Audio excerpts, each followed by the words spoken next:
গত কয়েক দশকে নাটকীয়ভাবে বদলে গেছে মিসাইল প্রযুক্তি। দ্বিতীয় বিশ্বযুদ্ধের সময় যে মিসাইলের সূচনা তা এখন আধুনিক যুদ্ধের নির্ধারক শক্তিতে পরিণত হয়েছে। একসময় যেসব ক্ষেপণাস্ত্র সীমিত পাল্লা আর ন্যূনতম নির্ভুলতায় নির্ভর করত, আজ সেগুলো সুপারসনিক গতি, কৃত্রিম বুদ্ধিমত্তা এবং নির্ভুল টার্গেটিংয়ের যুগে প্রবেশ করেছে। মিসাইল এখন শুধু প্রতিরক্ষার উপকরণ নয়, বরং আধুনিক কূটনীতি ও ভূ রাজনীতির অন্যতম নিয়ামক। মিসাইল প্রযুক্তির সূচনা দ্বিতীয় বিশ্বযুদ্ধের সময়। জার্মানি উদ্ভাবন করেছিল বিশ্বের প্রথম ব্যালিস্টিক মিসাইল V2 রকেট।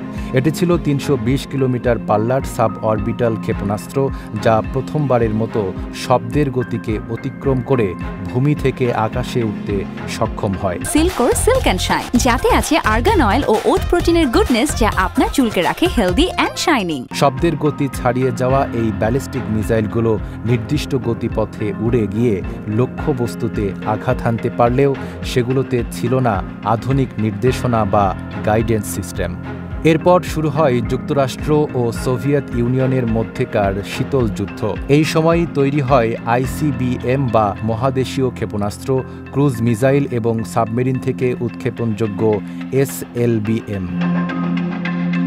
এতে যুক্ত হতে থাকে গাইডেড প্রযুক্তি, রাডার ট্র্যাকিং, ইনফ্রারেড ও GPS নির্ভর সুনির্দিষ্ট লক্ষ্য শনাক্তকরণ ব্যবস্থা।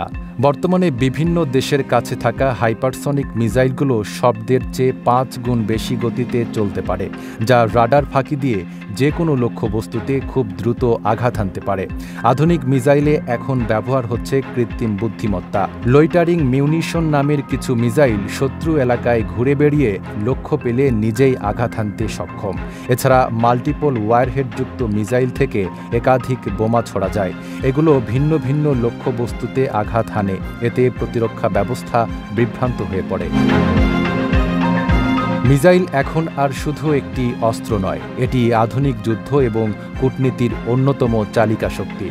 ক্ষমতার ভারসাম্য নির্ধারণে এবং নিরাপত্তা নীতির প্রধান উপাদান হিসেবেই এই প্রযুক্তির বিবর্তন অদূর ভবিষ্যতে নির্ধারণ করে দেবে যুদ্ধের গতিপথ। Desk report, Dhaka post.